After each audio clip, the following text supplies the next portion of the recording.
আমাদের এখানে সব সিনিয়রিটি জুনিয়রিটি মাপা হয় বয়স দিয়ে, এটা পৃথিবীর কোথাও নাই যে কে কার সিনিয়র, কে কাকে স্যার বললো আর ভাই বললো।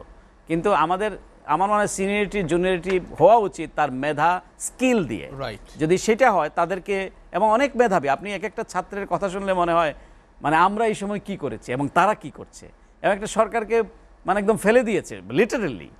তো এই যে তাদের যে মানে তাদেরকে নেওয়া, ইভেন পুলিশ যেহেতু কাজ করছে না, অনেক পুলিশ পালায়ে গেছে, পুলিশেও আমি মনে করি সাব ইন্সপেক্টর থেকে শুরু করে অফিসার লেভেলে রিক্রুট ইমিডিয়েট করে ফেলা উচিত। এই দেশটা আমার, এই দেশের আপনি থাকবো না, আমাদের ভবিষ্যৎ প্রজন্মরা বেড়ে উঠবে, এবং এই দেশের মানচিত্র, এই দেশের অখণ্ডতা রক্ষায় সবাইকে, প্রত্যেক নাগরিককে আমরা যদি চেয়ে থাকি প্রফেসর ইউনূসের দিকে, তাহলে তো হবে না। যে বাংলাদেশ হইতে হবে একটা গণতান্ত্রিক বাংলাদেশ হইতে হবে একটা মুক্ত মত, আপনি আমার সমালোচনা করতে পারবেন, আমি আপনার সমালোচনা করতে পারবো, সেটা হইতে হবে ডিসেন্ট ওয়েতে।